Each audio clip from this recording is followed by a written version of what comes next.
この番組はご覧のスポンサーの提供でお送りします。Alrighty, welcome everyone. I'm Teeaboo and I am here for Princess Chuchu episode 55. I promised that I would do it every time. So this is Princess Chuchu.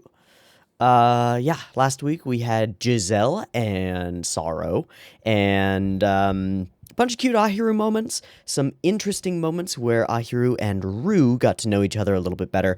Also, just in general funkiness terms, my mic sounds really weird to me right now, and I can't figure out why. It sounds more like dark and like heavier on the bassy end than it usually does, and I figured that it probably has something to do with the positioning of the mic around me, but I haven't been able to fix it this morning, so maybe there's just something funky going on, or maybe it's just me and I ate something weird and it's making my voice sound genuinely different or something. I don't know. It's just annoying me because it sounds muffly. It sounds like I'm doing proximity effect all the time, but I'm not. I'm like far away from it, and that shouldn't be happening. So we'll see. I just don't know. I'll figure it out later. Anyway, that's just weirding me out in general. Had some cute moments with Ahiru. Ahiru got to know Rue a little bit, this girl that she has been kind of worshipping through a sequence of events that sort of ties in Rue's dancing and skills and stuff with the episode 1 dancing Ahiru, and particularly the falling Ahiru, but Rue falls with nobody to catch her because she's at the top and nobody cares. I mean, everybody cares about the person at the top, but nobody's gonna keep them there, you know? She's in a difficult situation and demonstrating to us that there are struggles on that front. Also interesting, some just interesting things about Rue that make me go a little eyebrow raisy, just like, hey Rue, you want to explain what the fuck is up with you? Because you don't make a lot of sense. Like the lines that she says about not having enough basic training and seemingly not having the stamina to be a world-class ballet dancer, like ballerina. That's a little strange given that she's a world-class ballerina. I wonder what's up with that. But more importantly, we know a couple of things. We know that Rue knows that Princess Chuchu is a story. If Rue starts putting some things together, Rue has probably enough evidence to figure out that Ahiru is Princess Chuchu. Now, in magical girl canon, the fact that the magical girl looks a lot like a real girl in your school is usually something that we just pretend doesn't exist and just isn't a part of the series. She's probably not going to be like, hey, Princess Chuchu has orange hair and a giant ahoge. I wonder if that's related at all to this worthless girl that I know with orange hair and a giant ahoge. Maybe not. I don't know. But I do think she's going to start getting suspicious because like she ventured to this place with Ahiru and then Princess Chuchu just shows up and then dances Giselle better than she can, and it's just like, I saved the day. Also, bye. Gotta go now. Haha, wee. It might be one of those things where she starts to figure out that Princess Chuchu and Ahiru are never in the same room at the same time sort of situation. I don't know. Okay, we're in it. We've got our cycle down. Things are continuously changing in the backstory of this world. Drosselmeyer's influence is constant and ever-present, although the man himself has ducked out with the exception of the scenes where he invites or kind of commands or just like says, hey, Princess Chuchu, the whole world's gonna fall apart unless you do something. You wanna do something? Come on, do something. Like a creepy enabling weirdo. I don't know how to think about Drosselmeyer still. I'm on the lookout for any information about Fakir, any information about Rue, any realizations from Rue, any more emotional stuff that Muto starts doing that's like sorrowful and such, and any chance that it leads him into terrible situations because having only negative emotions seems like a bad idea. Just saying, gonna stay on that train until disproven, until we show that we're not being total assholes by giving this poor, depressed, empty boy the worst possible set of emotions. Like, we're taking him from baseline blankness and just like lowering the bar every time. Just like, here, have some extra depression. Would you like a side helping of anxiety? How about some pain and grief? Ooh, yeah, more of that. So I don't know if that's the best idea. We're just stay on that worry train. But we're here for Tutu. I expect that we will get some kind of additional mini story that has been somehow warptified into this world and then twisted by the influence of this world and the heart shards, that we will find a heart shard and we will eventually dance the pain away before transferring it to our hate sink of Muto, who's just gonna get more and more miserable as we keep doing this. And I can't help but find that to be the funniest thing, because it's like our character's core motivation is so obviously wrong. And maybe I'm wrong about it being wrong, but it seems so obviously fraught and ridiculous to be giving this stupid idiot boy all of the worst feelings in the world. It's like, oh no, that's not how you make a supervillain. Nah, this'll be fine. This'll go great. There were also some lines in the previous episode about, like, maidens all fall in love, which is, once again, that's sort of on the meta level, questioning the way that we construct our fairy tale-esque narratives, which is a big part of what Tutu seems to be wanting to do, and that's sort of one of our maiden first hints at, like, doing it kind of directly and genuinely attacking, like, in explicit terms, attacking underlying assumptions, like, maidens all fall in love. If there's a maiden in your story, her purpose in the story is probably to find a prince or some shit, because why else would you have a maiden in your story? That's how those fairy tales work. Sure is. Maybe it shouldn't be that way. Maybe we should have maidens who, I don't know, are predetermined by their story fate to fall in love, and maybe decide not to do that because it will only bring them bad juju. So happiness and glory and stuff and fate and stuff. Just, throwing it out there. Seems like an important thing to point out and just, like, point at. Anyway, no clue what we're going to get in this episode, but it's going to be more choo-choo, and so I'm here for it. I'm on board this choo-choo train.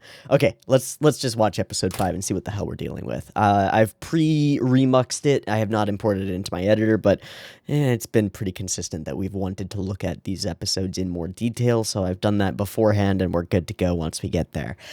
But I've got episode 5 of Princess Choo-Choo up and ready to go. It is sitting at 0 seconds. There will be 2 versions of this reaction. You can find a picture-in-picture version with the video there, linked in the description. Doodly-doobly-doo. Nice. Abba-boobly-bloobliet. And a timer-based version up on YouTube. If you would like to do a syncy thing and sync up your own copy with the timer-based version, you're welcome to do so. That's why it's there. Just get your copy ready, because the beep-beep timer to count you down will be coming at you now. I'm gonna just mess with this a little, just try and figure something out. I don't know, it doesn't sound any better to me. Fuck. Beep beep timer.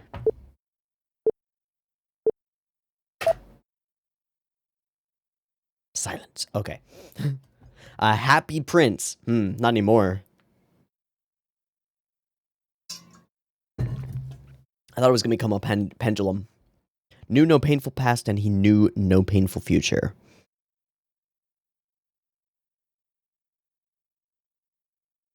Okay.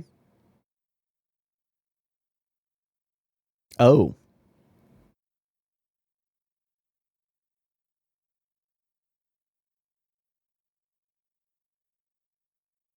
I don't understand.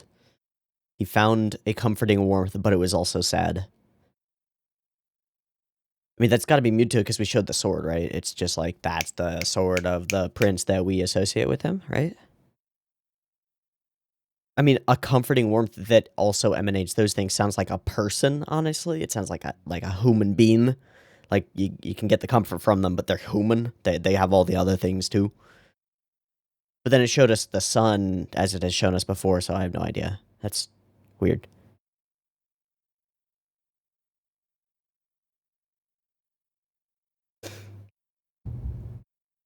Is this the same?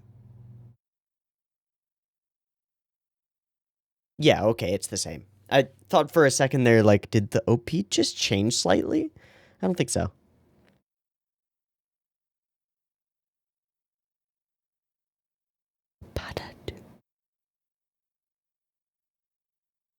I love the Romaji for Padudu. P-A-D-U-D-U-U. Padudu. Padudu. Pazuzu. Wait, what is Pazuzu? Is that from, like, a stupid movie? Pazuzu. Is that the thing that appears in Ghostbusters? Is that the name of the monster?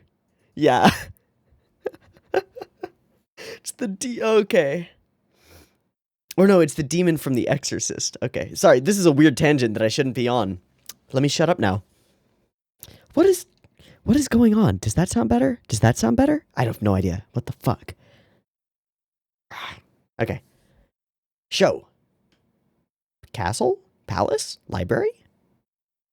Where are we? Hello, Rue. Hi, Fakir. Is it the book?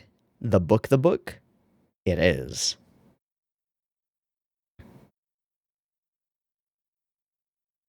They do know. Okay. Confirmation. Confirmation. Yeah, you're wrong. Oh, dude, bruh. Stab it. What is that picture?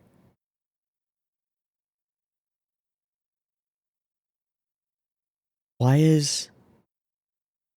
Oh god, that's a lot. On the night... Oh, right! Firefest is coming! Oh, no.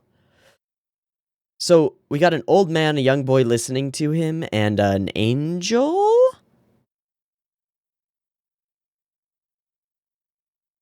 Are we choosing partners or something? Oh, okay. Nope.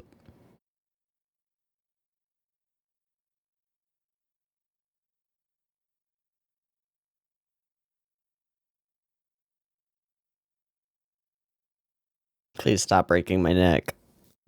Yeah.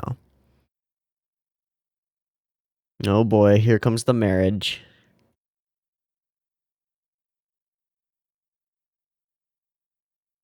Yeah, just gonna piece the fuck out of here real quick. Okay. It doesn't explain anything.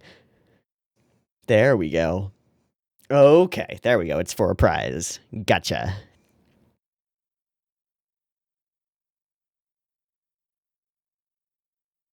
I see.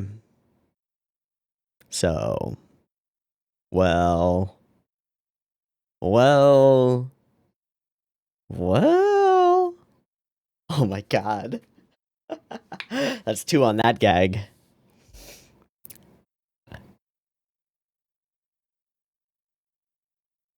At least he didn't say anything about marriage. I love them all just like, oh, there it is.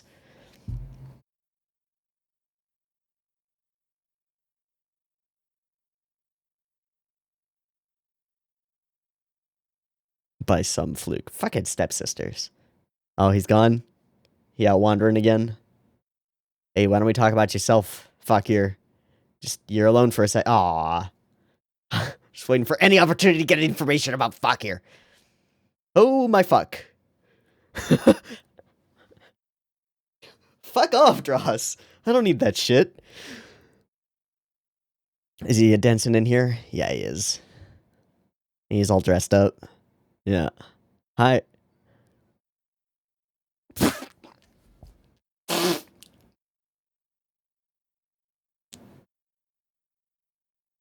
Well, yeah.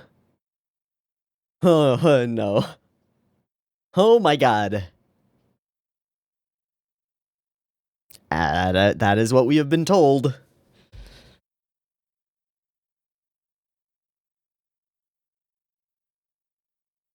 Tap, tap, tap, tap.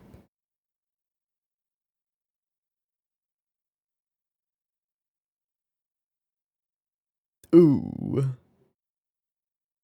Oh, that's such a dick move. And he has just enough loneliness and sorrow to be able to feel it.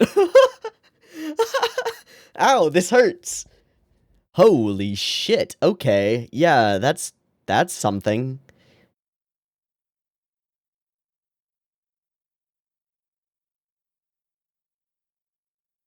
And that's when Rue walks in. This is when she chooses to come back, of course.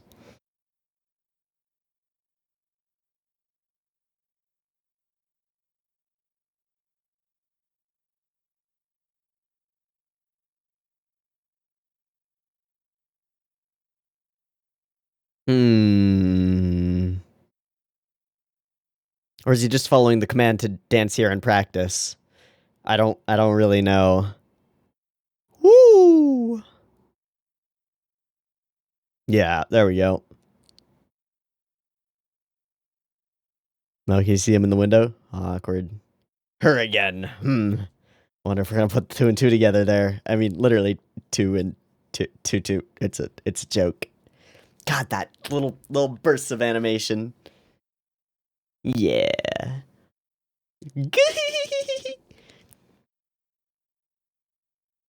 Yeah.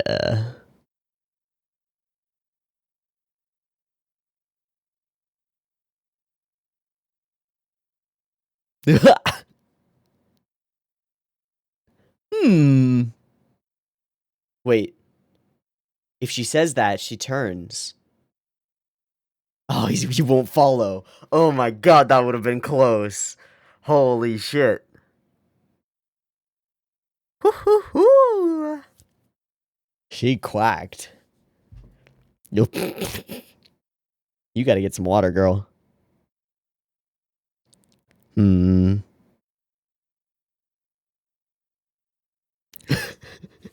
He looks so just done with his shit right there. That's great. I'm sorry.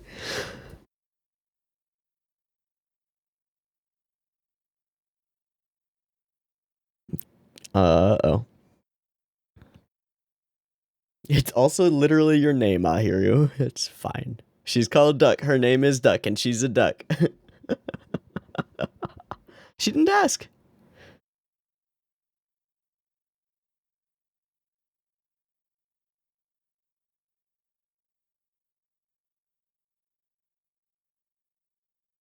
You took action of your own volition?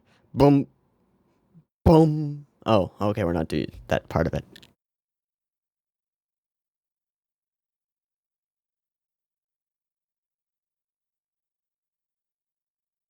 Whoa, what?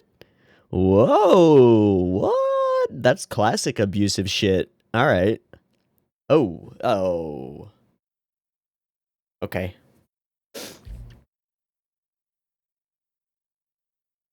No.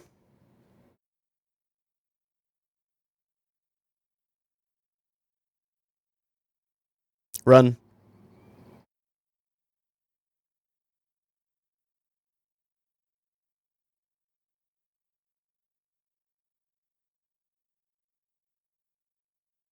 Now, where are they going?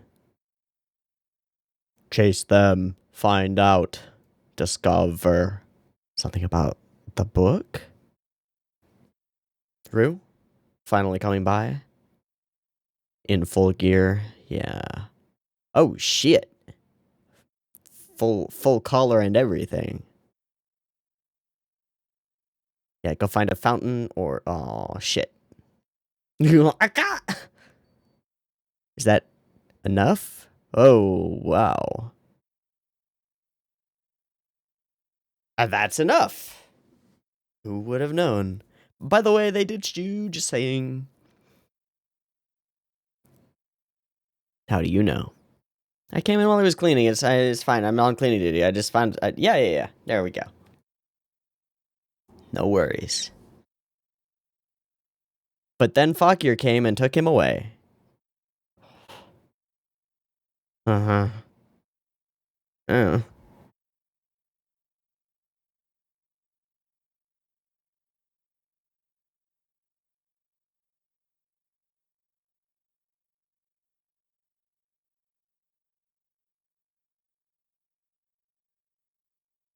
Okay, but she still hasn't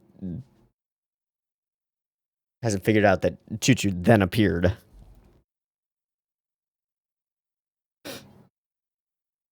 Aww, Ahiru ships it. Wow, the gray outside.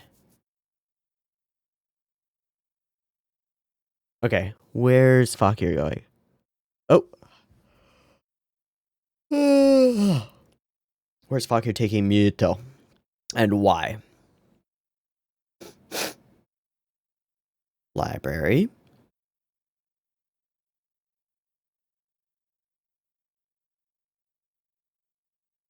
Oh, just locking him away so he doesn't get into trouble?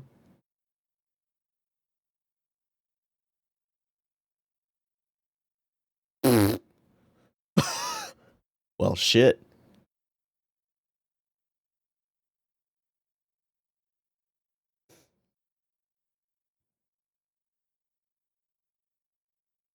Yeah, right. Some of his what?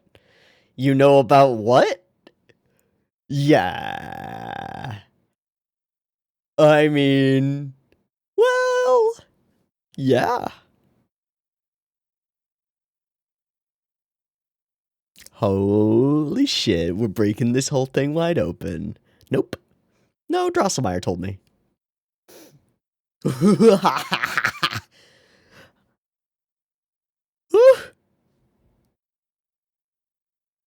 The purple in his hair, I wonder if that's just an encoding thing, or... No, I don't think so. Oh, I don't know if you know everything about Muto.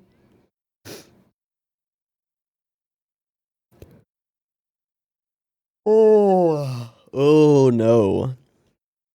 Yeah, that's what I'm thinking. Okay.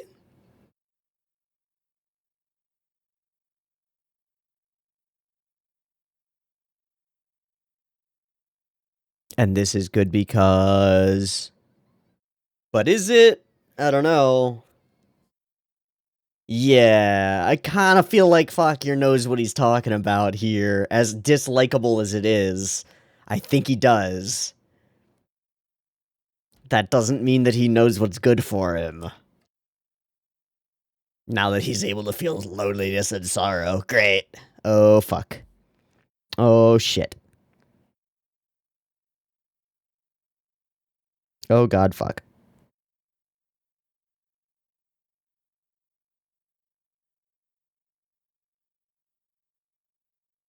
Hi, Edel. Hello.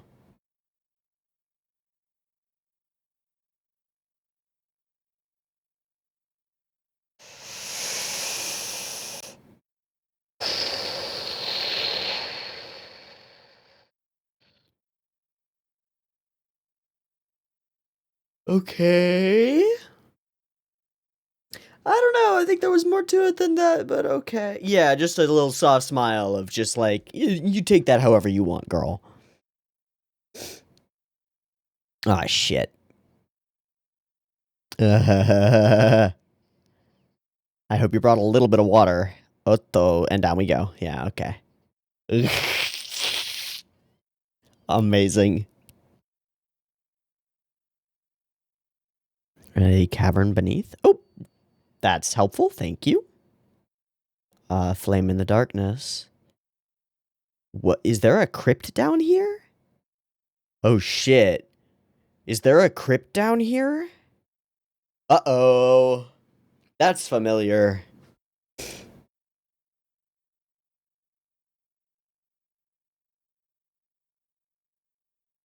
Light. A candlelight. Floods the entire room.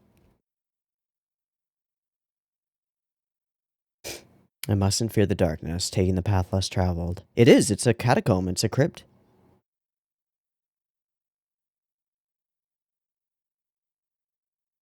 I don't think so.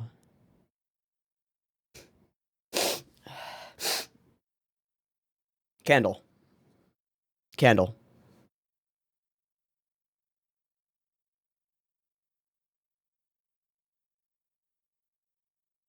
I don't believe you, creepy riddle voice. I don't believe you. Ah, fuck.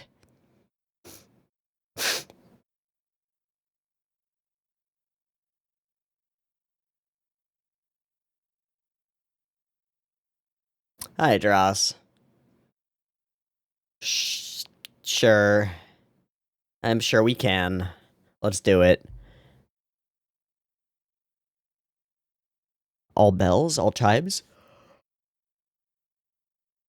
I don't know this piece. That's okay.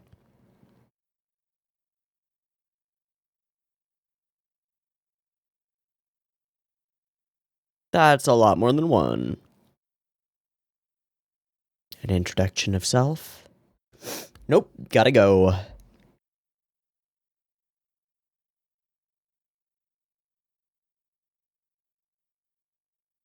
Yep. I don't know the second one, though.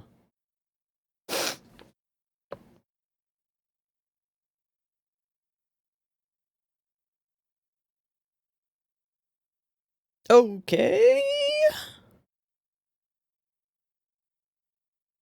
So it's a non-physical... Oh, shit.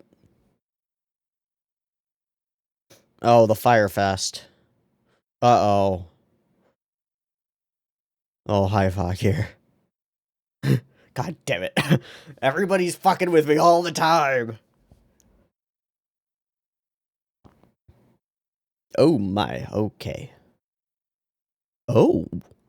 Oh. Alright, sure. You be the spotlight. Oh, we're doing after images on those frames.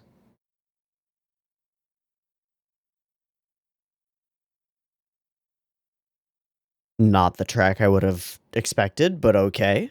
Wonder what track it is.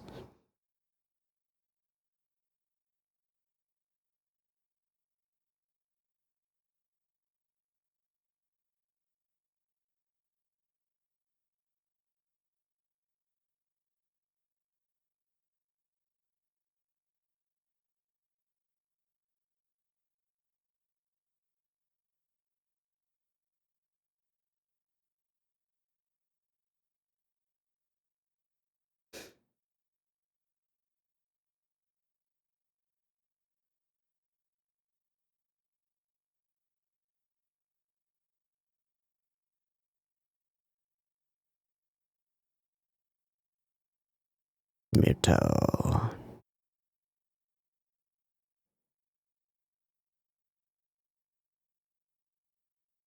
As long as I can shine for someone, right? Don't you want your light to be seen by all?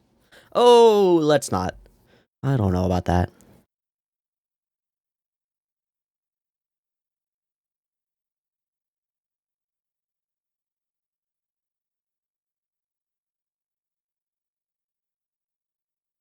Hmm. Hmm. And then our meta relevance is that Chichu is a light upon the world itself. Okay.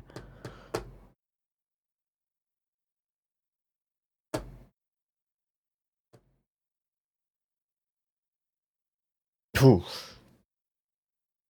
That's a rough one.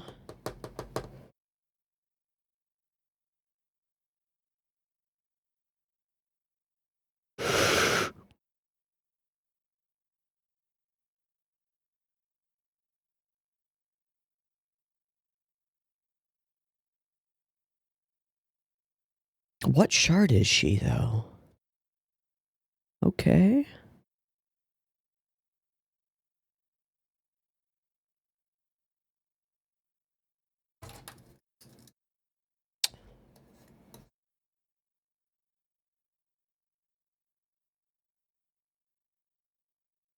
Is that a positive emotion? I think it is. Just forgotten and shattered. Yeah, you should go be with Rue. And can he feel that he doesn't feel that for Rue? That would be fun. Hi.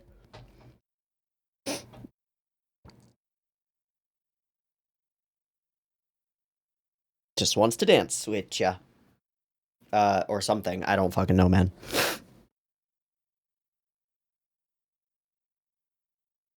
That lamp better be your desk lamp forever, girl. Oh my. Wow. That looks very difficult with all those flowy things. And he blushed. I mean, she blushed. Legit style. Yeah, this is weird. How is that possible? He is capable of affection. Oh, she doesn't like it. You're not my empty mannequin toy anymore. Hi, Fakir. Fakir knows. Fakir knows for realsies now.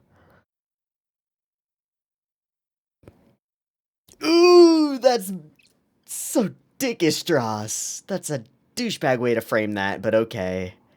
Is that the end?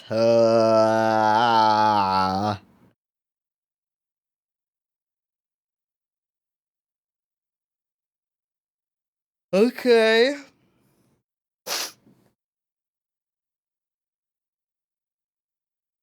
Okay.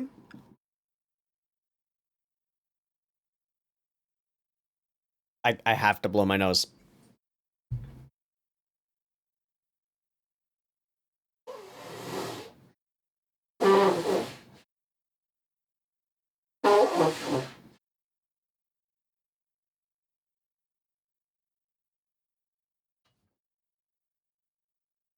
Okay.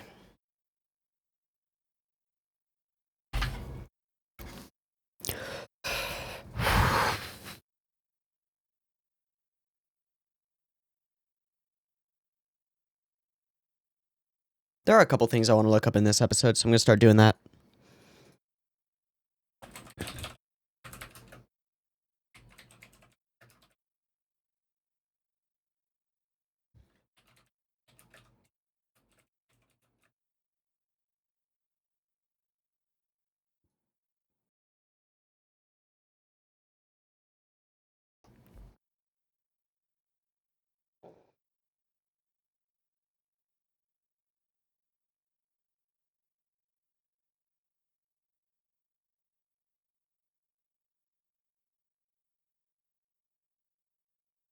Okay.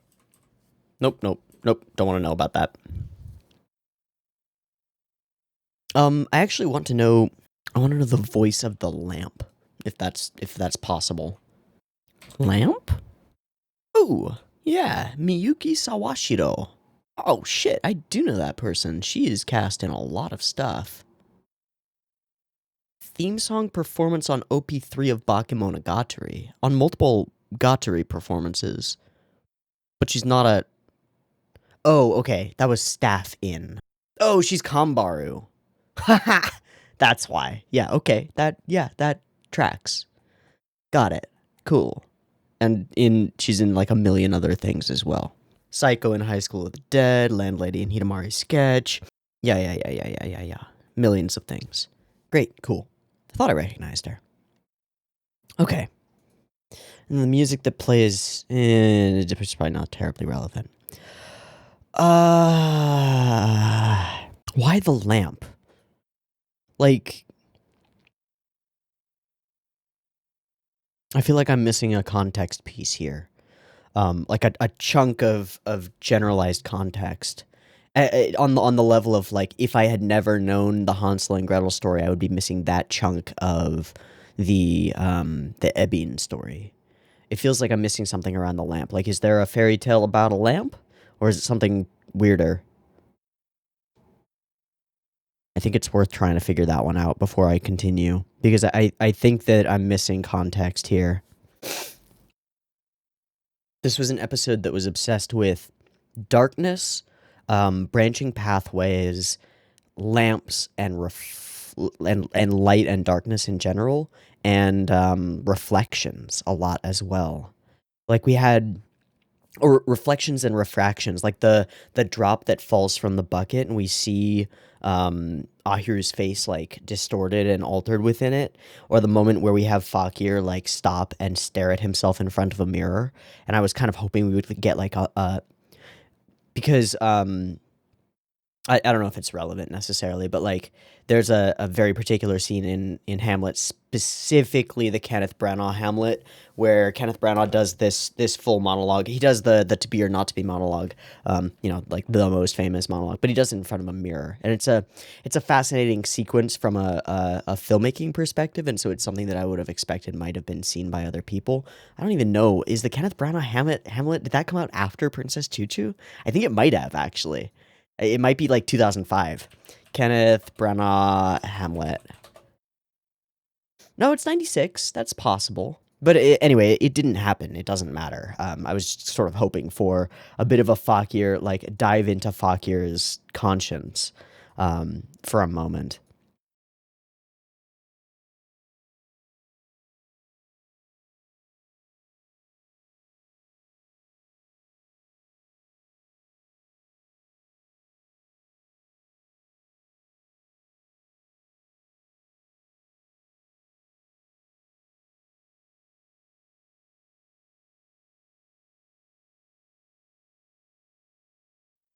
Edel hiding behind the fountain of the swan is strange.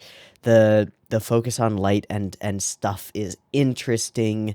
Fire as something that illuminates the darkness is intriguing. And then just because all of that plays into what Edel talks about.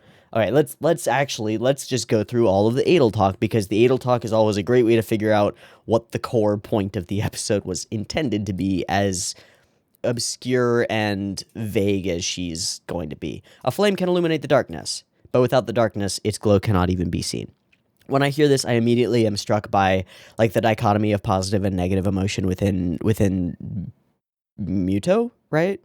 Often we say like without darkness you can't experience the light, and we mean that as like without the hard times in life you can't really recognize or care about the good stuff. It's harder to understand the difference.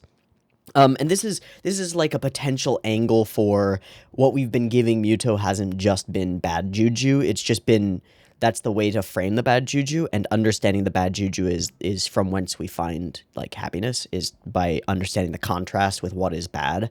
I think that's a valid philosophy to posit if you wanted to, that like happiness is not an existent thing, but is the result of like knowledge of reduced suffering. So like if you are in a state where you know what loneliness and sorrow and suffering and blah blah blah feel like, and you're not experiencing any of those, then maybe you're happy in that moment. I think that's a legitimate position to take. I don't think it's the position that the show's taking now that he's gained affection. That's really interesting. That throws me for a loop a little bit.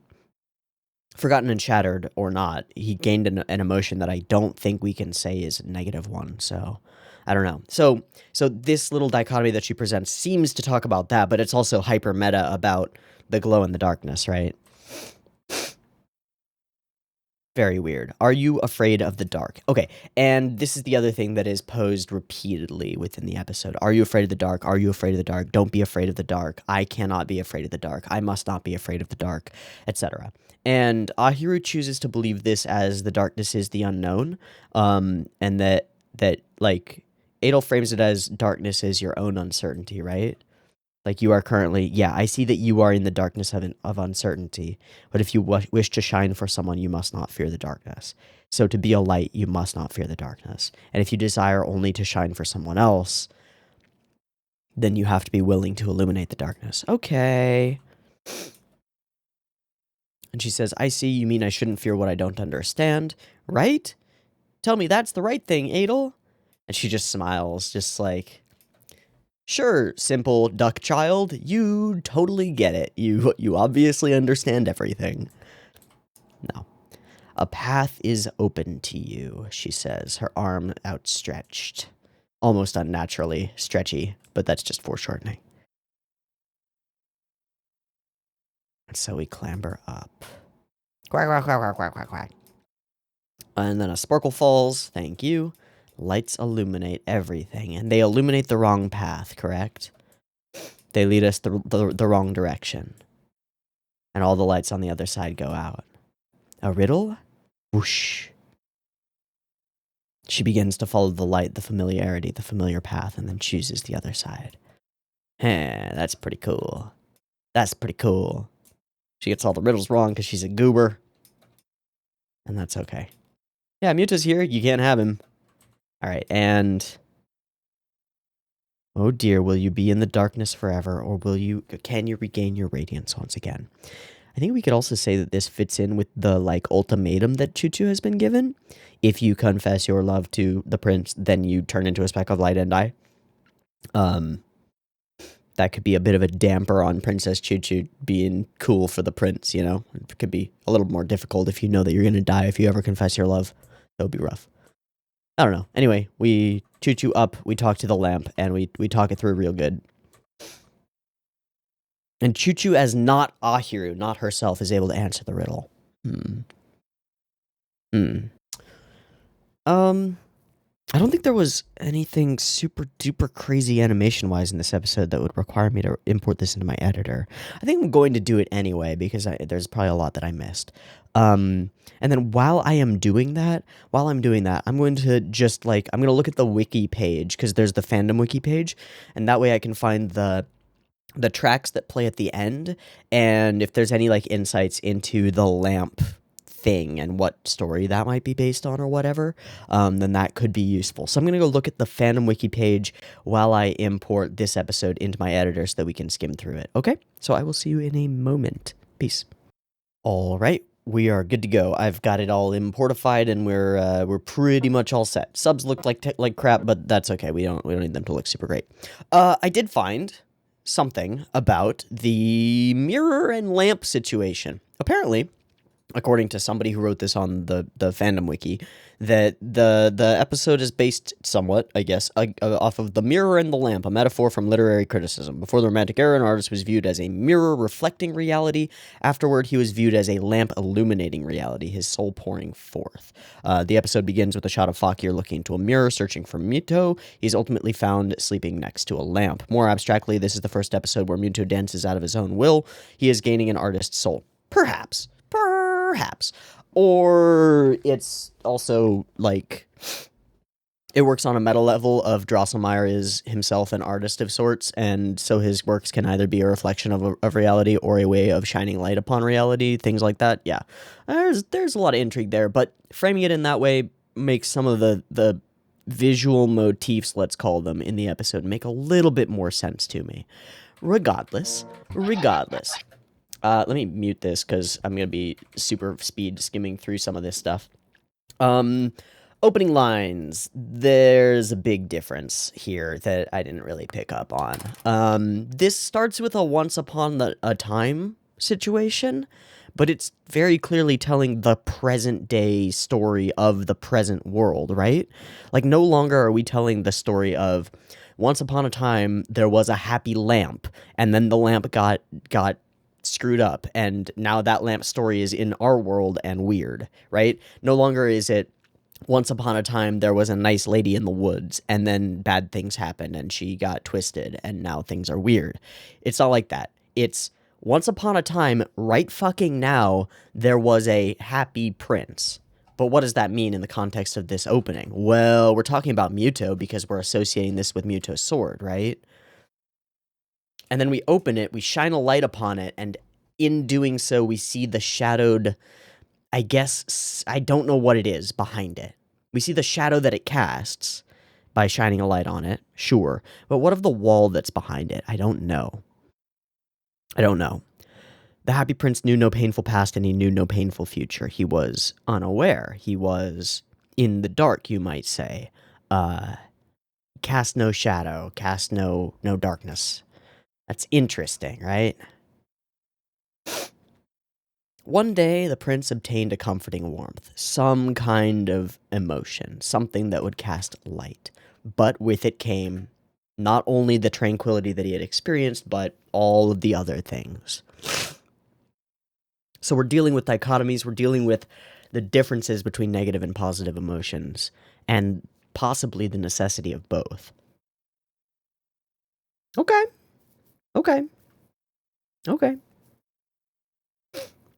Now, this also inevitably posits the question, that is, I think, the question that we have mostly for Fakir, and that question is the lack of pain the same thing as happiness? And this is along the same lines that I was sort of positing when we were talking about the Edel thing. Like, I'm not really sure if this is what we're going for here, but I think as an overall question to ask about the show, not necessarily to say this is the question that the show itself is positing, to be clear. Is the lack of pain the same thing as happiness?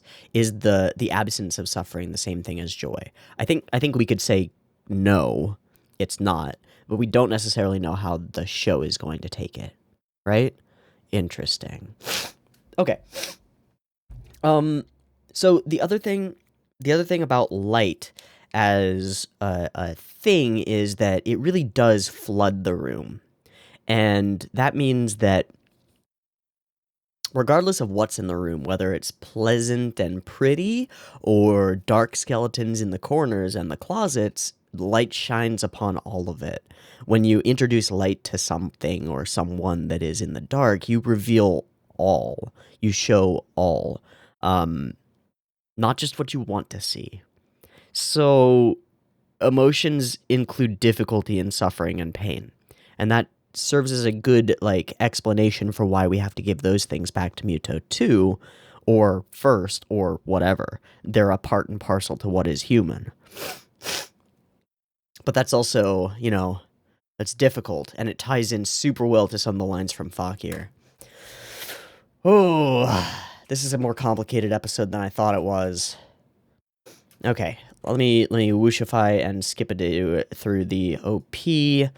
library. So we open on, first off, I really like the way that they're using, I guess, the way that they're using different layers of light to produce a feeling of depth. Like there are different segments of white filters that feel like there are more white filters behind them, which gives the impression that you're looking through the light cascading from more windows down the way as you look down, and things get a little bit more and more obscured as the natural light hits dust and whatever that refracts in the air. So you've got like layers and layers of, I would call them angel rays, kind of like beaming down, and it creates this sense of genuine depth through this hallway, which I think is really neat. You can see that around the windows in the back, there's this bright, almost halo-y aura that's really the compounding of multiple layers of angel rays all the way back, and that's just cool. That's just cool. Same kind of situation here with Rue off in the far, far corner. And what are you looking at? Okay, the most important thing, I think, in this conversation is that we reveal very clearly that both Fakir and Rue are completely aware that Muto is a character from a story. This was something that we were pretty sure about from the beginning, and that both of them were in on that, but we weren't 100% confirmed explicitly. Now we get our 100% explicit confirmation, so that's nice, that's useful. Just a note, this episode uses a lot of altering focus. Like, would you call it rack focus to do stuff like this? I don't know. I think you would, going from like one focal point to another throughout multiple scenes, and we do it multiple times through the episode. And this is just one example of it, where we pull from focus on Fakir over to Rue. It's just really smoothly done, and as we're panning over to her, she comes into focus. It's pretty cool. I think it's pretty neat. Okay, you trying to say that I'm the one restoring the thing? Nah, I'm not. Can I, just as a weird shout out, I love the way that her dress thing moves, her dress skirt thing. It's got such a, like, bounce and life to its own. I just caught it when she turns here and then takes her step. It's just fun how it moves. It's just cool. Okay, yeah, Fakir has this terrible habit of, like, putting hands on people without consent. You gotta stop doing that, man. You just gotta stop doing that. It leads to some great dramatic moments like this one, but, dude, hands off. Hands off. Keep them off. Okay, and we flippity-flip to that particular page, and in this moment, we talk about Princess Tutu. This is weird. This is super weird. Is the winged creature wearing a tutu in that image? Is that Princess Tutu? If so, this is like an engraving done for the print copy of The Prince and the Raven. And in the context of the story of The Prince and the Raven, then there is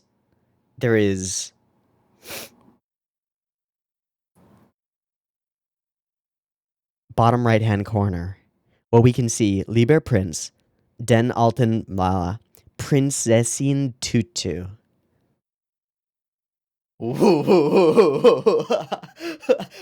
Wait.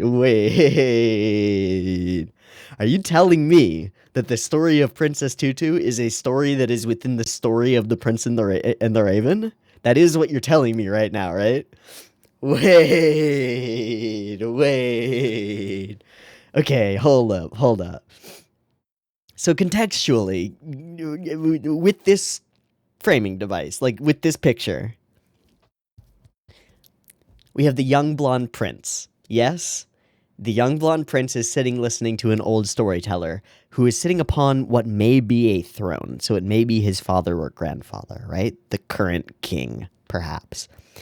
And it seems that this old storyteller, royal or not, is telling him the tale of Princess Tutu.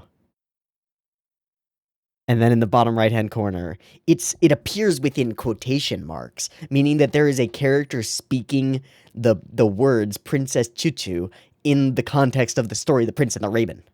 What does Lieber mean? Lieber? I don't know. This is big news. Lieber. Dear. Okay, so Dear Prince. Something. Den Alten? Den alten, the old man. Den alten Mann.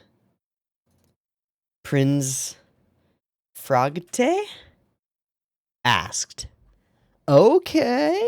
Now let's just let me just go back a little bit and look at any other text that we see on the pages here. Okay, that's wo ist sie? Who is she? Wo ist sie?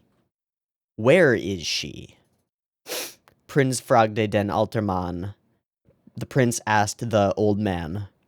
Niemand weiß... I don't know. Niemand weiß es. Nobody knows. Uh-huh. Aber after? Sie erscheint vorluten? But it appears to people something. Und rette sie durch ihr Herz der groß? And save you through your heart the great? Ich wünsch... sorry for my German pronunciation. I wish she... mein Prinzessin ward. I wish she became my princess. Und retten Traurigkeit der Leute. And save the people from their sadness. Prinz sagte und dachte ihre Abbildung sich. The prince said and thought your figure was yourself? Lieber Prinz, ihr Wunsch entspricht nicht. Dear Prince, your wish does not correspond?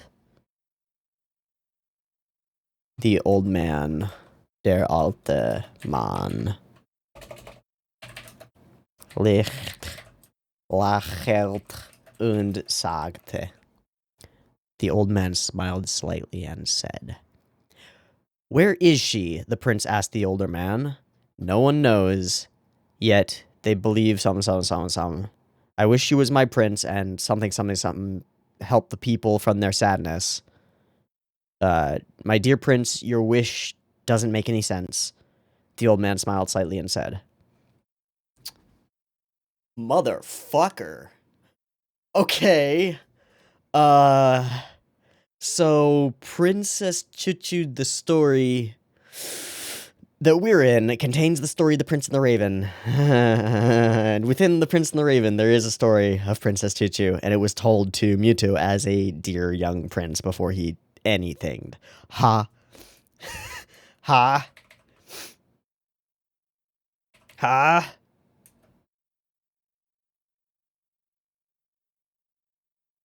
Right. And it's the something of the something Catacombs, which is pictures at an exhibition Catacombs. Right. Okay. And it's Mahler, right? It's Mahler? No, it's Mussorgsky and Ravel. Okay, cool. Okay. Literally none of this stuff matters. This is all just exposition stuff for Choo-Choo to find out what the thing is and for our stepsisters to be assholes, because that's how they do. We also find out about there is a golden apple that is given out to people. Golden apple, Adam and Eve, Garden of Eden stuff, or just other mythologies or other things. Also, wait, no, there are we talked about this in episode 1's reaction. In the promo art, there are golden apples within the trees, within the boughs of the trees, right? Maybe there's more importance to that than we're giving it credit. Maybe that'll be more than anything else. I don't know. And we two-peat the gag with the dude. I love that they all, like, pop in to gawk. It's great. Okay. Marry me. Gosh. Please no. Okay, doesn't matter. Move along. Fakir shows up in his own room, right? Looking for Mewtwo. Sees himself in the mirror. Bingo. Right. Going somewhere without permission. Oh, yeah. Yeah, this is like so not okay. So again, we're doing that same kind of rack focus thing. We just focus into the background where there's nothing there, and Dross just casually wheels by, just like, bah, ha ha ha, you're fucked, Princess Chuchu, ha ha. Thanks, buddy, thanks. Okay, bit of a mirror to the first scene that they ever meet, where Ahiru walks in on him practicing, or in this case, waiting to practice. And, of course, the goober cannot be contained ever. We get our wacky wavy inflatable arm flailing Ahiru, and it's wonderful, and he's goofy, and yeah, Dross just shows up to tell us that we're more fucked than ever. Thanks, Dross. Appreciate that, buddy. Really appreciate that. Okay. Have you seen Rue around? We focus very clearly on his tap, tap, tap, tap, tap across and around the water. Reflections, also. Reflections. Right. Cool. It's also kind of ominous and like kind of a scary scene. I don't know. It is sad that he's been waiting this whole time, though. And for the first time, essentially, he expresses one of the emotions that he's had. When I'm alone, it is so dark and cold. We shade out his eyes. A person with feelings.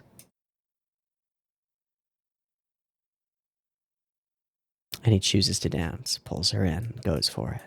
Let us dance, and he dances on his own. An artist's soul, that interpretation is okay. That's fine. That's sure. He's also just completely full of shitty emotion, so yikes. Okay, I think there's like not a ton in this portion. We're going to skim real fast. Is because he's regaining his heart. That is to say that what is here is pretty explicit in the text, right? Like, is it because he's regaining his heart? He expressed an emotion. This is the first time he's ever tried to do that on his own. And then gloriously goofy. Oh my god, the little slip just from here to here. Because she's actually slipping. And then the stretch and everything on this. The door, her legs, her hair, her head, everything. Whoop, whoop, whoop. That's so great. That's so wonderfully goofy. Yeah, and she's like, Aww. Ahiru being a goober carries the show so much. It's so necessary. But it's also freaking weird, and she doesn't feel like she deserves it, and of course. Alright, so then we run into Fakir, and he's just like, oh, she's like a duck. And then she accidentally quacks, and I thought we were going to find out a lot more than we were supposed to. But no. I also love the sort of like, just the storytelling through camera motion, that she is over there on the other side, and right there, and is a duck. Quack. Okay, and then we get to overhear, the greatest dick that has ever dicked, because he's the dickest dick that has ever dicked. He just is. He works really hard to be an asshole. He works so hard. Okay, there were a couple of great Fakir faces. I think this is one of them. Just, like, when his mouth is closed like this is just the perfect encapsulation of, really? To the point where I just, I'm gonna just turn off the subtitles really quick, and then I'm gonna just, like, grab a still frame of this frame, because I think I can crop this to, like, a certain point, and, I could crop this to right here, and just have a fucking really emote. That would be great. Bruh. Dude, just obey me. Don't listen to anybody fucking else, including Rue. But I dance with Rue. Oh my god, dude, just stop it. Yeah, what's with that duck girl? Yeah, well, you can't take offense at that. Just because she asked you to, didn't ask me to, I did it myself. And he puts it together. And then, the fuck turns into actual anger, and we get ourselves some more shove you against some walls and stuff. All you have to do is listen to me. Don't get interested in stupid things. And then we turn it, I think this is where we turn it to, like, the full classic emotionally manipulative abuser situation, where he's like, You were nobody when I found you. You know what kind of shithole you'd be in if I hadn't picked you up off the streets. I gave you your name, kid. You owe everything to me. You owe your entire existence to me. Don't you dare disobey me, kiddo. You would be nothing if it weren't for me. I made you. I made you. You can't run away. Right? It's that fucking bullshit. It's classic. It's that bullshit. I hate it. When you're wandering around without any memory, I was the one who gave you the name Muto. Oh, thanks. You called me liar forever. I appreciate it, buddy. Thanks. Really, really, really helping out here. Yeah, your kindness is overflowing, Fakir. The ripple effects you make upon the world are obviously positive. Good job, kiddo. Now that said, I still think Fakir's got his head on straight and knows what he's doing when it comes to keeping Muto from getting his emotions back. I think he's right. He could just do a lot better job of not being a super dickhead about it to everyone else who could either get in his way or assist him in preventing, I don't know, Godzilla from being unleashed potentially. Like, Muto could be the equivalent of the Antichrist. You might not want to make him reach his full potential. It might not be the best idea. But anyway, this is all that bullshit. I was the one who saved you. I pulled you out of that shithole. Don't go anywhere. No fun for you. And then we have to accent it with a slightly creepy face touch and little cheek rub thing, which is like, oh, Fakir. No. Again with the handiness. Huh? Stop it. Don't caress his cheek after fucking emotionally abusing him. Don't do that to me. Don't do that. That's not okay, buddy. It's not cool. I mean, it's meant to evoke certain things in us, the audience, which are, God, this guy's a dick. Oh, God, the creepy dick is touching the boy. That's not all right. I don't like it. You know? It's so... But Rue wants me to dance with her. Forget about her. I have to at least let her know. Nope, I'm gonna go lock you in the library. Yeah, you don't need to know, just come with me. But we see them going off, so we're gonna chase them down. And Rue, she is hella dressed up, and she looks good. Alright, refractions, perspectives, lenses, water, I don't know, all of the above. Glimmer glamour, hello. And we chat, and she's such a goober. I love it. Okay, and we tell her, and they've kind of got a little bit of a rapport, just a tiny bit, you know? Just a teensy bit of a rapport. He'll come find you, I'm sure of it. Aww. And that does come around. And Rue does end up waiting. She cares to an extent, you know? Okay, and then we go outside and everything's drab and glum and blech.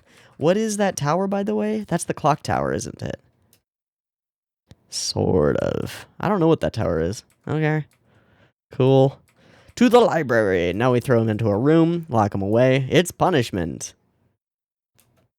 I'm sorry. Don't be mad, Fakir. Without you, Fakir, I slam. That's the shit, right? That's the tough stuff. Where he's, like, being genuine and, like, there's actually kind of sorrow and emotion and, like, please don't leave me alone in this horrible place, please. I have enough feelings to know that this isn't fun. Please? And Fakir's just like, you're clunk. Fuck you. I'm not gonna listen to your bullshit. Oh. Alright, so we try to call him out. We try to pull this out. And whoops, we say some stuff. Regain some shards of your heart. And we just get this shot of Fakir. You know, like little bidding, little exclamation point over the head. Alright, so they get physical. He goes for grabbing people again, then slams her up against the door, and yeah, it's a thing. No need of a heart. There's no way that he doesn't. And then all we get from Fakir is, what the hell do you know? You don't know anything about Muto. I know everything about Muto. I don't believe that you know everything about Muto, Fakir, but I do believe that you know a lot more than Ahiru, and I believe that Ahiru's entire perspective on everything has been carefully shaped by Drosselmeyer and friends, or creations, or automata, or whatever. Like, her perspective on the world and the things that she's prompted to do are entirely, like, based on ulterior motives of semi-existent, non-corporeal god figures, so you don't know anything, Ahiru, and what you do know is probably a lie. Well, sure, I may not know anything, but people should have hearts. Foolishness. And he's not, like, even if he regains shards of his heart, it will be bad for everybody. No, he's like, even if he regains charge of his heart, I'll prevent it. Thanks, bud. Could you give us the motivation, please? Like, the smidgiest smidge of what the motivation is would be really helpful and would go a long way into convincing other people to not fuck up your plans that seem to be really important. Just, I get that this is his character, that he's, like, lone wolfing it really hard, and just like, no, this is my duty, I must do it, because he's the knight, probably. But, come on, man, just be like, look, if Muto gets back his emotions, it will be bad. That's all. Just something to think about, Tutu. Okay, and then there's this line.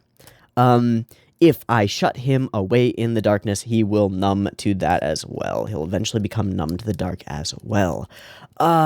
If light is being associated over the course of this episode with knowledge, emotion, the absolution of ignorance, then darkness is where Muto has been for however long he was here before our story of Ahiru, aka Princess Chuchu, began. Muto's been in that darkness forever. Fakir has already been doing this. What he is doing literally in this episode is figuratively what he has done for their entire existence as characters within this story. He is shutting Muto away into the darkness, into the lack of emotion or understanding, hoping that by keeping him completely ignorant of it, he won't want anything else. It didn't work. It hasn't worked. It doesn't work. It's not working, dude. It's just not working.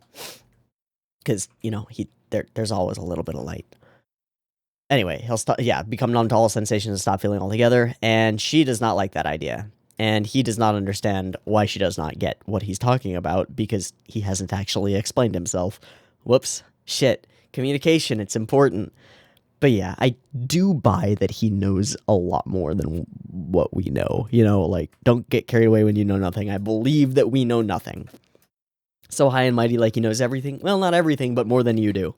Also, just great faces in this episode. They're great. Yeah, when I restored the heart shards to Muto, he thanked me. He did. When I gave the heroin junkie a hit of heroin, he thanked me. He really did. It must be good for him. When I gave the Alcoholics Anonymous member who's going on 10 years a drink and forced them to drink it, they were really grateful once. And yeah, they really knew what was good for them in that moment. Totally. I think generally people, doing things that people want is generally a good idea. It's not always the best idea. There are sometimes some exceptions, and, effectively what we have in this situation is Muto, the heroin addict, going around being like, I don't need anything, but I would love some heroin. And Ahiru's like, oh shit, dude, I got tons of heroin. Here, have some. And Fakir is the handler who's like, whoa, stop giving this dude heroin.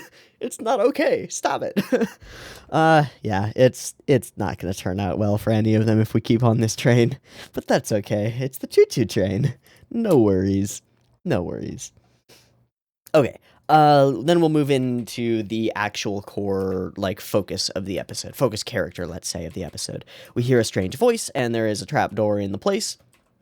Edel just appears. I thought she was going to appear inside the library, which would be even more strange. But it's maybe even more strange that she appears outside. Maybe she can't go inside? I don't know. And she appears behind the swan fountain statue thing, and we just go running to her. Yeah, okay. A flame can illuminate darkness, but without the darkness, its glow cannot. Huh.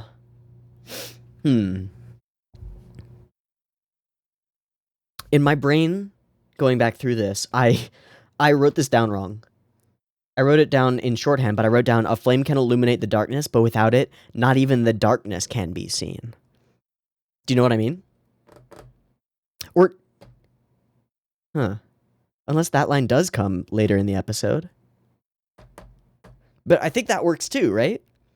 A flame can illuminate the darkness, but without a flame, even the darkness cannot be seen. You can't even be aware of your own lack of something or your own ignorance unless you illuminate it, right? Dunning-Kruger, right? I think so. But then there's also the other dichotomy, which is that, yin-yang style, without darkness, there is no light. Without light, there is no darkness, yada yada. You can't cast a shadow without a flame, etc. Which all kind of melds together into confusion for me at this point. I feel like I wrote down the line right. Maybe there's a line later in the actual conversation. I don't know. Regardless, are you afraid of the dark? Darkness is uncertainty, kind of, but it's also ignorance, and it's also lack of emotion. It's all of these things because it's multi-layer meta. Yeah, but if you wish to shine for someone, you must not fear the dark, because you must face the dark to be the light within it. Awesome. And she takes this in a simple way. You shouldn't fear what you don't understand. Sure, but also much more than that. And it also is a prompt to, you don't understand what will happen when Muto gets all his heart shards back, but you can't be afraid of that. It's a little bit of a prompt in that direction, and therefore a little bit fraught. I mean, everything that Edel says is effectively, as far as I'm concerned, direct from the mouth of Drosselmeyer, and anything that Drosselmeyer says might as well be dross. It might as well be shit. It matters, obviously, but it's not necessarily true, and it is obviously based on ulterior motives that we still don't understand. Okay, we find our place, we fall in the place. It's actually a really great sequence of Goofy as Ahiru Duck gets bugged around and it falls all the way down into these catacombs. Dribble, dribble, thank goodness, that's very helpful. And the lights illuminate on their own and show us the path, but it is misleading. We get multiple riddles as we go. All of them are the same riddle of the same thing, the light that it casts, the wick. And we must press on through the darkness. Now, the most interesting thing about this one is fearing the dark. If darkness is ignorance, lack of emotion, emptiness, and we just got a bunch of riddles, and Ahiru doesn't answer any of them correctly, what's she doing? She's pushing through her own ignorance and darkness, right? Right? She's being unafraid of uncertainty. She doesn't know the answers to these, but she perseveres anyway. She follows the path that seems to be best for her, follows her instincts and intuitions, and some shit that's been put in her brain by Drosselmeyer, but whatever. Follows her instincts and intuitions and eventually finds what she is looking for. She finds the source of the problem and a source of light. And as soon as she finds the source of light, she clicks into gear and gets all of the riddles. Oh, I just get it now. A little bit of light illuminates it all. So she fails the riddles, but she perseveres and manages to gain that bit of understanding, which I think is pretty fucking cool. She also fails the riddles miserably. I didn't get the middle one, but the other two made a lot of sense and were pretty easy. And of course, Drosselmeyer appears to say, will you be in the darkness forever? Will you remain ignorant continuously, or can you regain your own radiance? So I guess it's not that she finds a light. She finds the light within herself, and using the light within herself that is Princess Tutu, the place becomes illuminated. And she again, ballet does all of her things through this until it's like, I'll illuminate you for the rest of your life and force my light upon you. Forcing light upon someone is kind of like forcing darkness upon someone, which is what Fakir is doing. I think that our problem with Fakir is not his goal, but his methods. It's that he's forceful about it and kind of a dick. So maybe there's a better way. Maybe if keeping Muto in the dark is necessary, we could do it in a less dickish way. Maybe. I don't really know. Anyway. Goodbye, Muto. No. Oh, yeah. Just to mention this, this fire is really weird. It's super awkward, because this is like video copilot fire, that you just get in a stock thing, and it's actually like green screened images of real fire, which is totally wrong for the entire aesthetic of Princess Tutu. This should not be done. It should be hand drawn, and it should be stylized, to make this work. I don't get this decision. I don't think it works. This is like maybe the first time that I've had a real gripe with a visual or stylistic choice within Princess Tutu, and that's saying a lot given that we're 5 episodes in, and basically everything that's been on screen at any point has been cool and interesting and good at conveying what it's trying to convey. I mean, this does fire. It's fire, but it's awkwardly realistic, I would say. And I don't like it. It could be worse. It could be a lot worse. But, yeah. Okay. You see the shadow of Fakir as he opens the door, letting some light in. That bastard. And then we dance it out.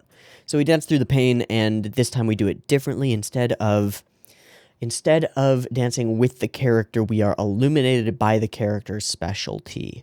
So a bit of like a delegation almost. I don't know how to think of this, but it's interesting. And we'll see if we pick up on future elements like this one, because it's neat. It's different. And we don't hyper crazy animate the sequence. It's a lot of stills and pans.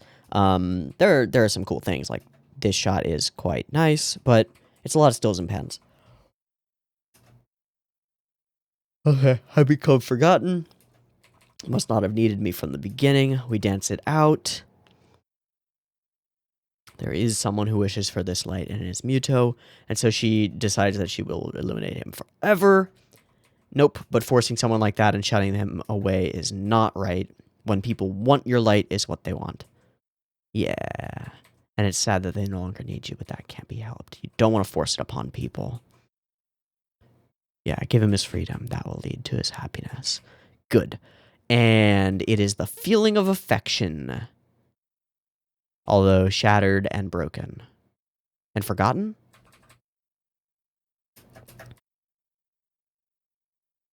Shattered and forgotten. Okay. And this given back to Muto allows him to demonstrate some level of affection, genuine smile that he shows to Ru as they dance or after they dance. And her response is shock and potentially terror. I'm really not sure how deep it goes, but she blushes a little bit. She feels something a little bit, looks up at him and sees a smile and is like, oh, fuck, that's not right. I don't know about that. Something is wrong here. Bye-bye. And she's out. And Fakir saw. Okay, how much is Fakir gonna suspect? I don't know. And here we are carrying the lamp. Okay, then. Jesus, another interesting episode of Princess Choo-Choo. Another really interesting episode of Princess Choo-Choo.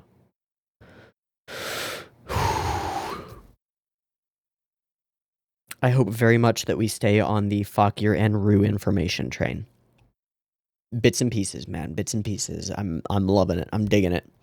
The sprinkling of intrigue is everything. Okay. So this one, darkness, light, mirrors, reflections, refractions. And Muto is gaining feelings. And he just gained his potentially first positive feeling.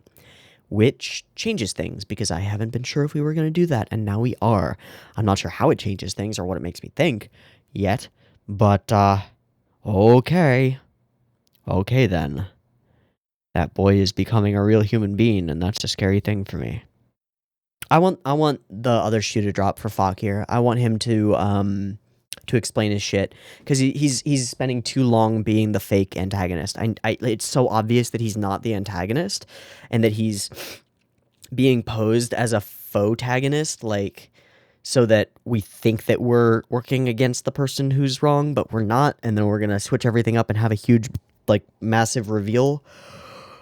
Oh, I want that to happen. Or at least to hint toward why. Just why. But we'll have to wait till next week to see if we get any more inklings on that front, because this has been a nice long recording, and I think we're done here. So, I've been Teeaboo. This has been Princess Choo-Choo, episode 5-5. I hope that you've enjoyed it as much as I have, and I hope to catch you next week for episode 6-6. See you there. Peace, peace. Fuck.